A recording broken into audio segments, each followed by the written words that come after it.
देवरात्रि किली देवरात्रि किली आज भारे छोड़ के तू दिली देवरात्रि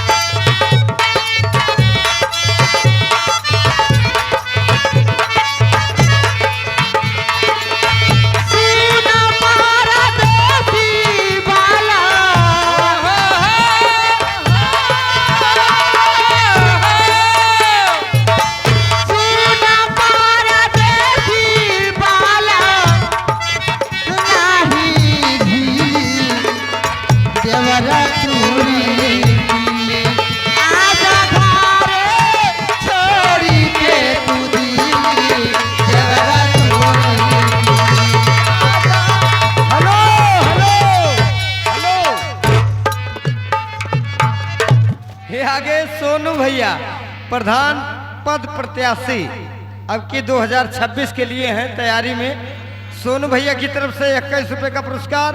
लेकिन पहले जो हम गाना बताओ उसको गाए नहीं आप। हरे कृष्णा कृष्णा बोल प्यारे मन की आंखें बोल प्यारे मन मस्ती में बोल प्यारे नस नस में तू बोल क्या माल मेरा कहना है। एक किरण जी आज मैं देखूंगी कितना मरवाती हो। हम बहुत मरवाए हैं। अरे माल मेरा कहना दम दम मारे जा दम दम मारे जा दम दम होके जा मारे जा दम पे दम मारे जा दम पे दम मारे जा दम पे दम मारे जा मारे जा दम पे दम मारे जा। हेलो हेलो ये आगे बाबू भुल्लूर सिंह इनकी तरफ से 10 रुपए का पुरस्कार आपके गाने पे। यस न मरवाओ कि लौट जाओ।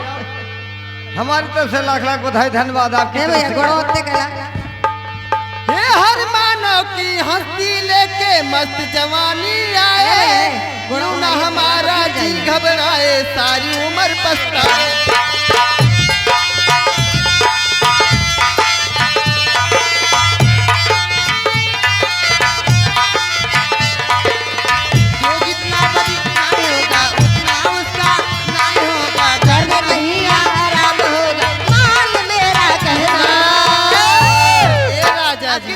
हमार पारी ने आइए लगे तोहार पारी हमार भाई का।